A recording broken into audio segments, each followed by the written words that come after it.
Queridos hermanos y hermanas, ahora vamos a continuar con el volumen 29 del Reino del Fiat Divino en medio de las criaturas, Libro del Cielo, para esta serie de videos del Evangelio y la Divina Voluntad. No temas, quinta parte. Tomamos entonces el escrito del 5 de junio de 1931. Dice Luisa: estoy siempre en el mar del querer supremo. Oh, cuántas cosas bellas se encuentran en él. Están todos los actos de Jesús como en acto. Están aquellos de la soberana reina.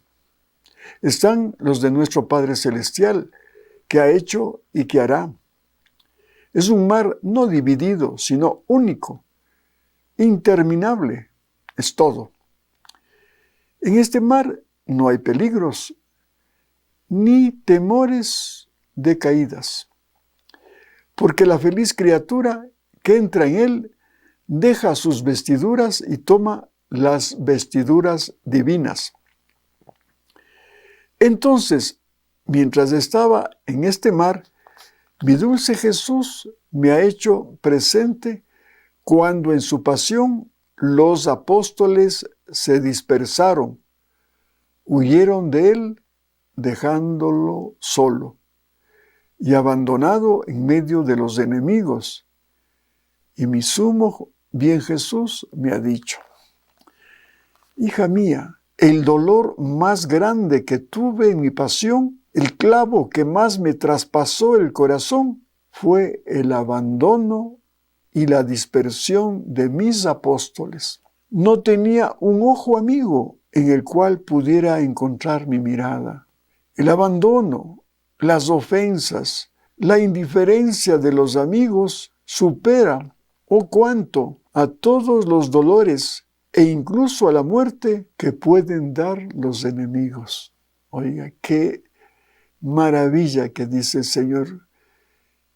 Y le damos la razón completa, porque nosotros también en nuestra vida personal, cuántas ingratitudes, cuántos abandonos, cuántas traiciones. Y por eso digo, comprendemos los sentimientos de Jesús, ese dolor que le causó el abandono de sus apóstoles, a quienes hizo tanto bien. Les demostró hasta la saciedad su amor, su misericordia, su providencia, su palabra. Pero el rato del rato, cuando tenían que estar juntos a Él, lo abandonaron.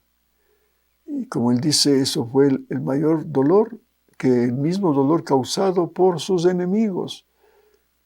Y así, repito, nos pasa a nosotros, sobre todo cuando un ser querido íntimo, que puede ser nuestra esposa, nuestro esposo, nuestros hijos, al que hemos brindado toda nuestra vida, todo nuestro amor, todo lo que ha estado a nuestro alcance, y a veces nos abandonan.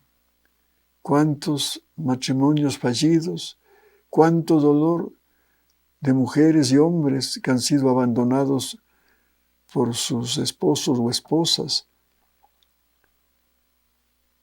Y lo mismo de los hijos, a los cuales normalmente dedicamos lo mejor de nuestra vida.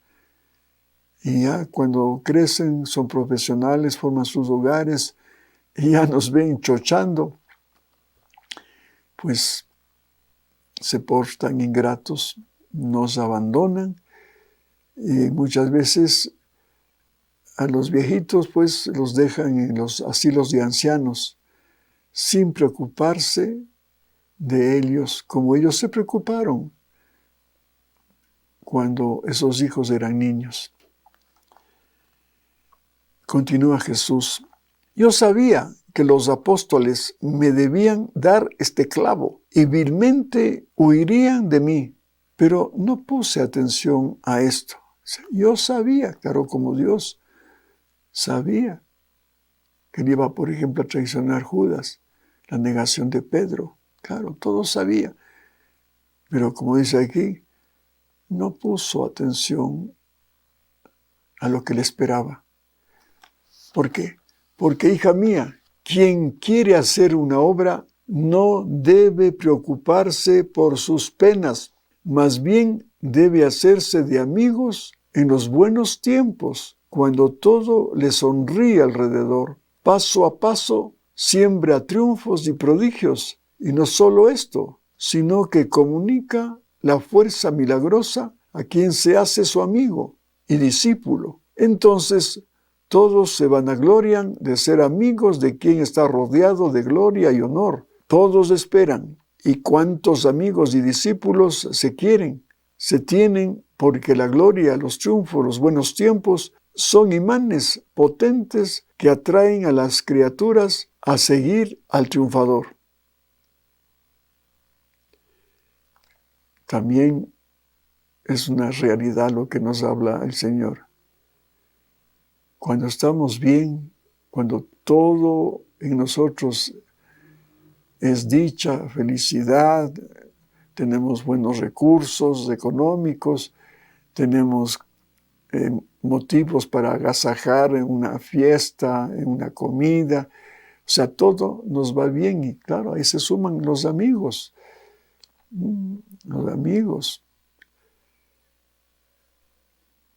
Aquí hay un dicho en Ecuador, se suben a la camioneta del triunfador, hablando hasta de la política, porque les conviene figurar con el candidato que posiblemente va a ganar las elecciones. Entonces ahí se embarcan fingiendo ser adeptos, cuando en realidad en el fondo es solamente el interés de sacar tajada cuando ese candidato suba al poder. Miren lo que sigue diciendo Jesús. ¿Quién quiere seguir y ser amigo o discípulo de un pobre calumniado, humillado, despreciado? Nadie. Por el contrario, sienten miedo, horror de acercarse y llegan a desconocer a aquel con el cual antes tenían amistad, como hizo conmigo San Pedro. Así que es inútil esperar amigos cuando la pobre criatura se encuentra bajo la opresión de las humillaciones, desprecios y calumnias. Por eso es necesario hacer amigos cuando el cielo nos sonríe y la fortuna nos querría poner en el trono. Si queremos que el bien, las obras que se quieren, tengan la vida y la continuación en las otras criaturas. Miren, y así hizo Jesús. Más allá del abandono, de la ingratitud, de los desprecios, lo que él miraba siempre es hacer la voluntad del Padre, de su Padre. Cumplir con su misión, no importando todos los obstáculos, las trampas, las traiciones, los desengaños que le ponga la criatura. Así debemos imitar a Jesús. Esta enseñanza, por ejemplo, a mí me ha servido muchísimo en mi trabajo, porque a veces ahí tengo la imprenta, por ejemplo,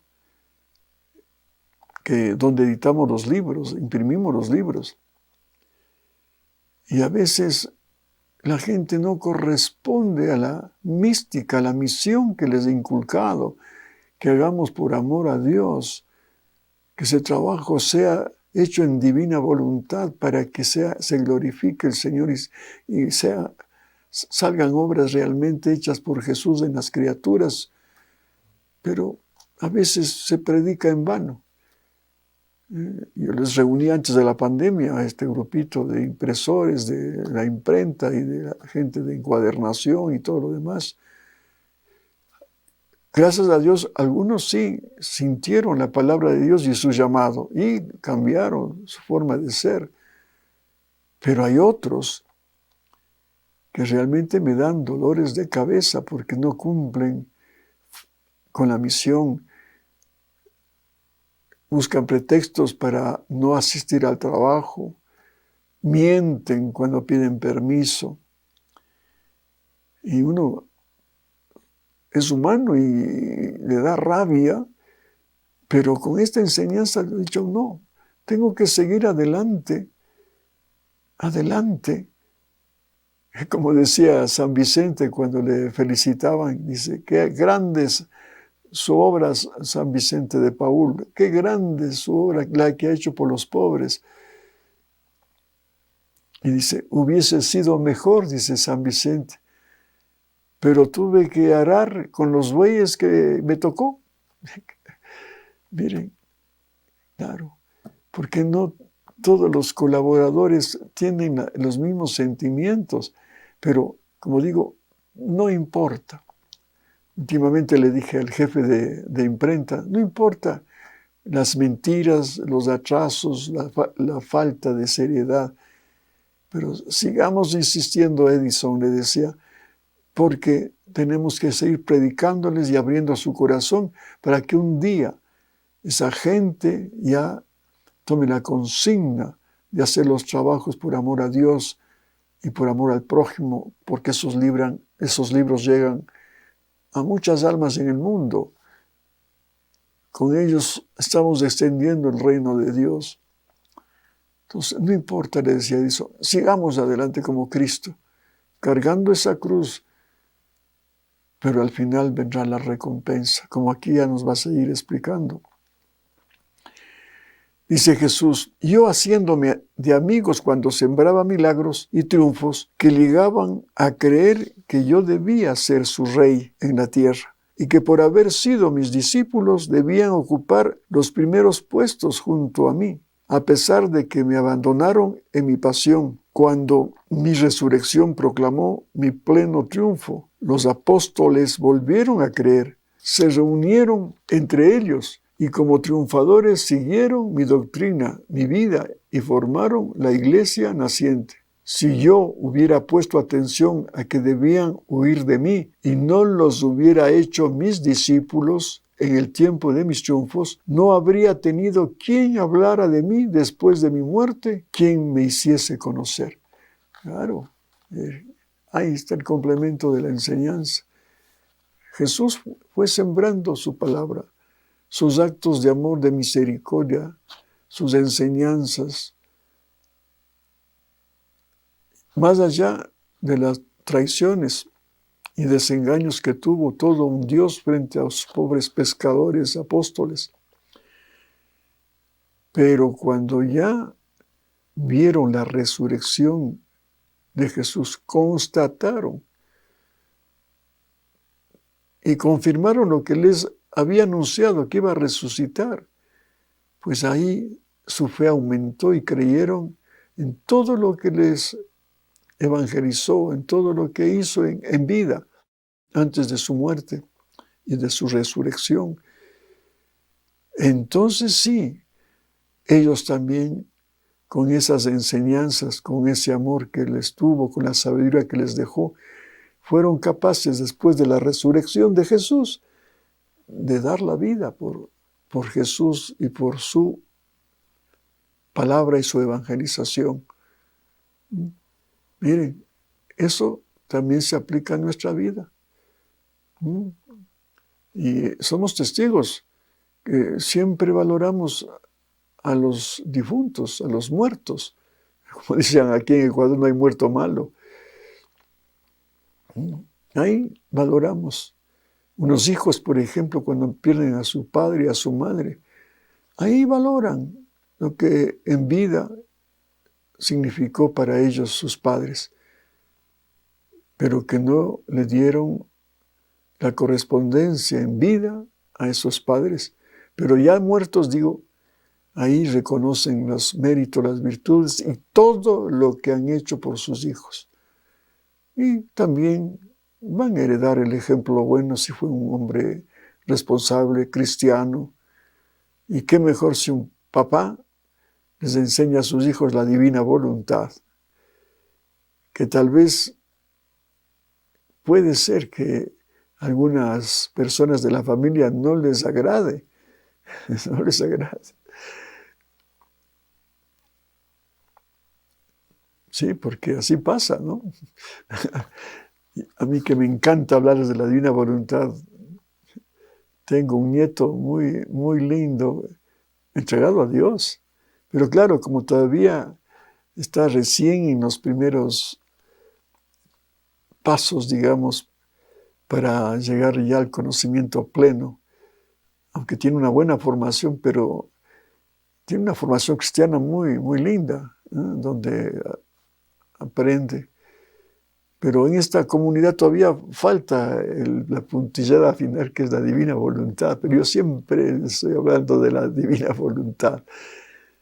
Y entonces ya ha de venir el Tato con su divina voluntad. Pero bueno, algún día mi nieto y mis familiares, cuando ya no esté, apreciarán, valorarán lo que yo con la cantaleta les hablaba del divino querer. Sí, todo toma un tiempo. Pero, hermanos, estoy seguro de lo que dice Jesús. Hay que sembrar en vida, más allá de que todavía no coseche los frutos que tú apeteces. Porque hay que orar, pero insistir, hay que insistir. Hasta la piedra dura, con la gotita de agua, se perfora. Hay que insistir, y Dios hará la cosecha un día.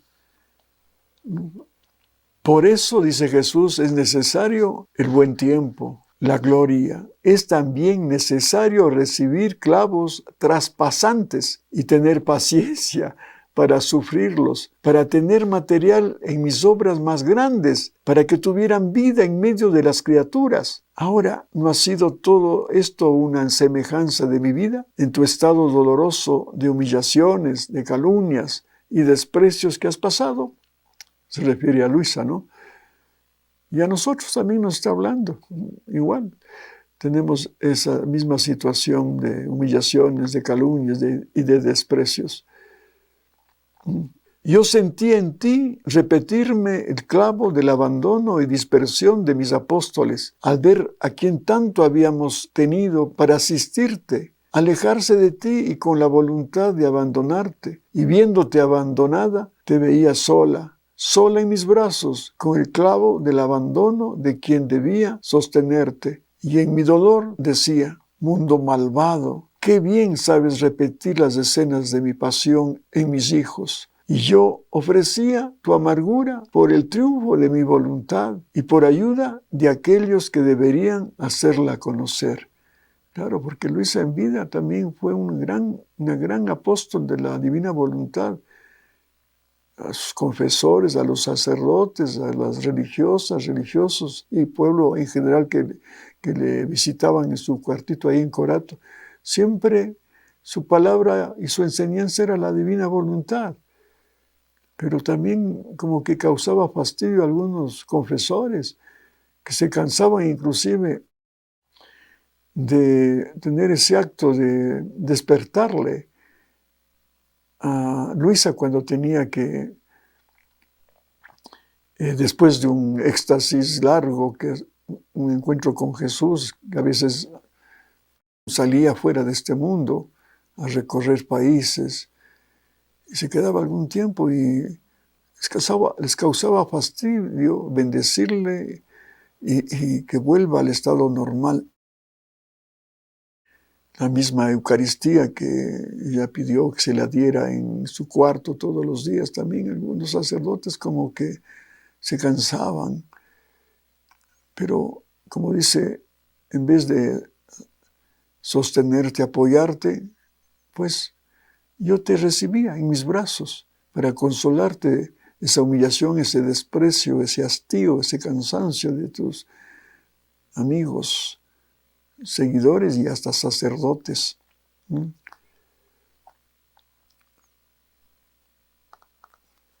Por eso, ánimo en las circunstancias dolorosas de la vida, pero debes saber que tu Jesús no te abandonará jamás. Yo no sé hacer estas cosas. Mi amor no es de naturaleza voluble, sino firme y constante, y lo que digo con la boca me sale de la vida del corazón. Qué hermoso esto. Él es todo para nosotros. El único que no se cansa. El único que nos comprende, que nos escucha y que viene en nuestra ayuda y para nuestro consuelo en nuestras aflicciones. No confiar en las criaturas. Eso lo dice a Luisa y nos dice a nosotros también. Y continúa Jesús. En cambio, las criaturas dicen una cosa y sienten otra en el corazón. Mezclan muchos fines humanos, incluso en el hacer amigos. Por eso cambian de acuerdo a las circunstancias. Ay del hombre que confía en el hombre. No pongamos nunca nuestra esperanza en las personas. Y aún hasta en los mismos allegados. Y amigos íntimos, cualquier rato te pueden fallar, porque la criatura es así, voluble, cambiante. En cambio, Dios nunca cambia.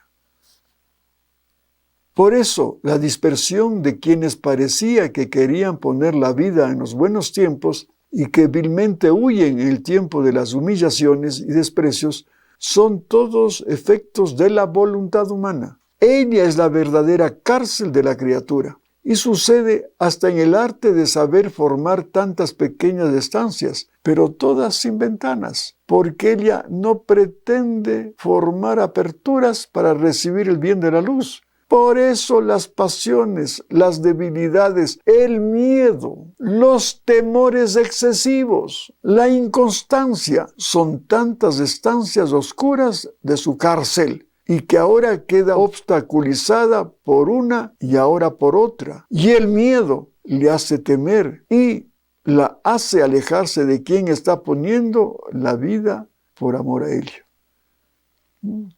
Vean, otra lección.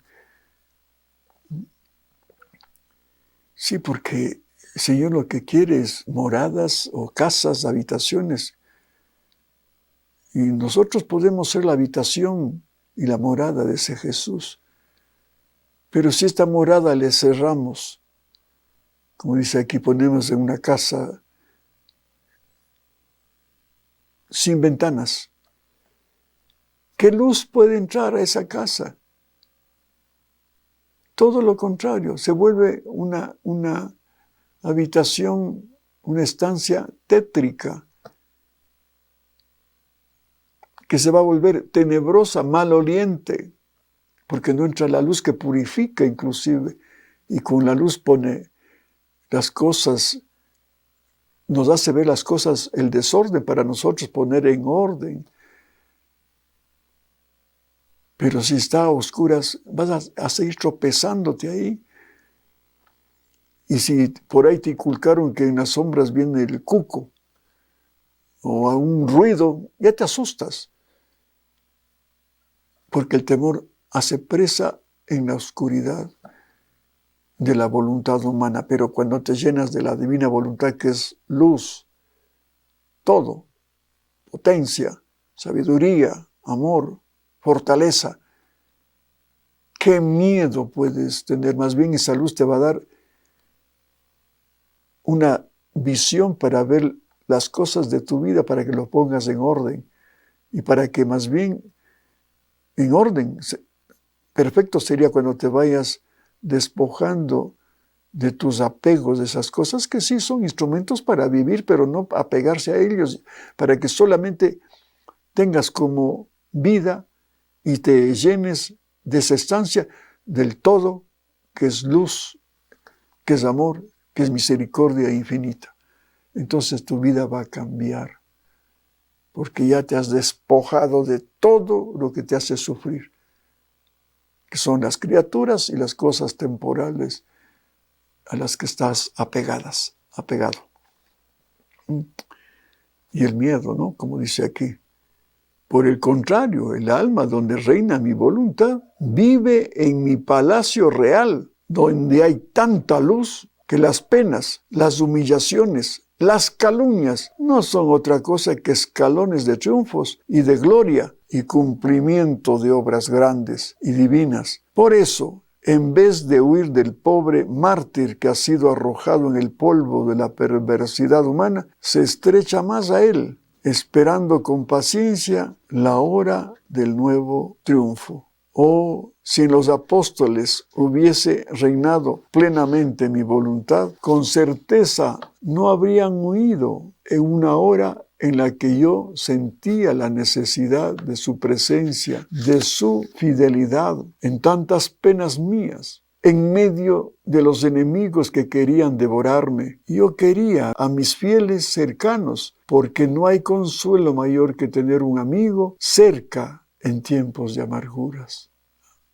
¡Qué hermoso esto! Eso también nos ha pasado a nosotros. Cuando todos nos han abandonado, se han portado desleales, ingratos.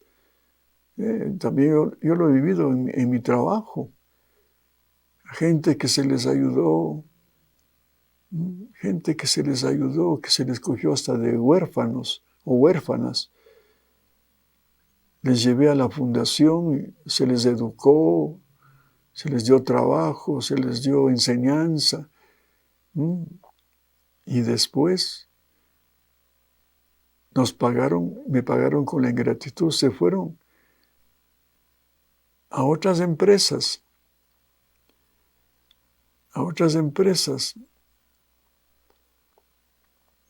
con una deslealtad que me partía el alma. Pero qué bello cuando alguien, otra chica empleada que tengo todavía, vino a consolarme y a comprender mi dolor.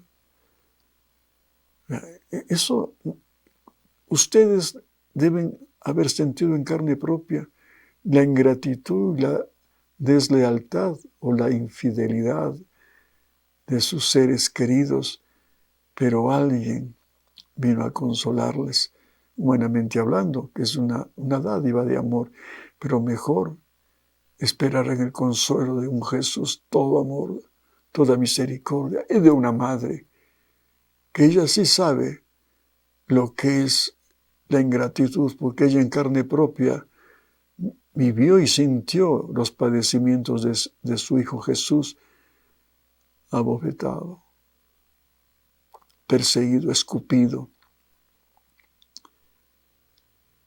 traicionado, puesto en una cruz miserablemente, sabiendo que su Hijo era todo amor, toda nobleza.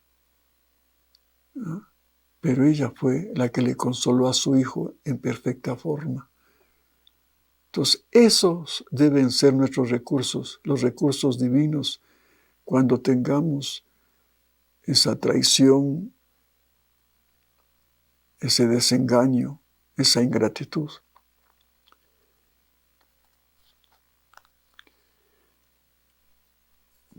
Repito un poco atrás. En medio dice, oh, si en los apóstoles hubiese reinado plenamente mi voluntad, con certeza no habrían huido en una hora en la que yo sentía la necesidad de su presencia, de su fidelidad en tantas penas mías. En medio de los enemigos que querían devorarme, yo quería a mis fieles cercanos, porque no hay consuelo mayor que tener un amigo cerca en tiempos de amarguras. Yo habría visto en mis queridos apóstoles cercanos a mí los frutos de mis penas y cuántos dulces recuerdos se habrían suscitado en mi corazón que me habrían servido de bálsamo a mis intensas amarguras. Mi divina voluntad les habría impedido con su luz el paso para huir de mí, y entonces se habrían estrechado más a mi alrededor, pero como vivían en la oscura cárcel de la voluntad humana, su mente se oscureció, el corazón se enfrió, el miedo los invadió. En un momento olvidaron todo el bien que habían recibido de mí, y no solo huyeron de mí, sino que se dispersaron entre ellos. Todo esto son efectos del querer humano, que no sabe mantener la unión y solo sabe dispersar en un día el bien que se ha hecho en tantos años, con tantos sacrificios. Por eso, tu único temor sea el de no hacer mi voluntad. para reflexionar largamente está escrito. Sí. Estamos todos expuestos a la condición humana y frágil del hombre. Pero con estas enseñanzas, nosotros debemos seguir haciendo el bien solamente por amor a Dios, cumpliendo la misión que nos ha dado, más allá de las ingratitudes, de las traiciones, de las deslealtades de las personas que nos acompañan, sea en la familia o en el trabajo. Por eso él dice muy bien que el causante de todo esto es la voluntad humana, que es variable, que es la causante de todo mal, de la deslealtad, de la ingratitud, de la traición.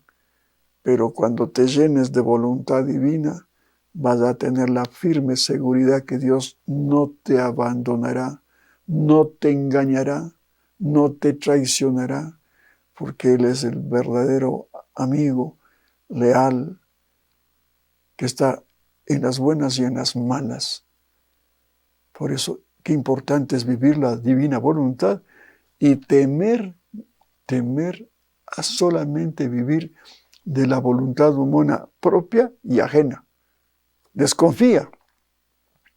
Por eso hay que seguir evangelizando con el divino querer para que se acaben todas estas situaciones que vive la humanidad dolorosa, que en las páginas amarillas de los periódicos, de las noticias, se ven el fruto de la voluntad humana. Traiciones, crímenes, odios, venganzas, adulterios, pasiones desordenadas. Queridos hermanos y hermanas, ha sido un gusto nuevamente estar con ustedes con estas enseñanzas maravillosas. Que Dios les bendiga y hasta pronto, si así Dios lo permite.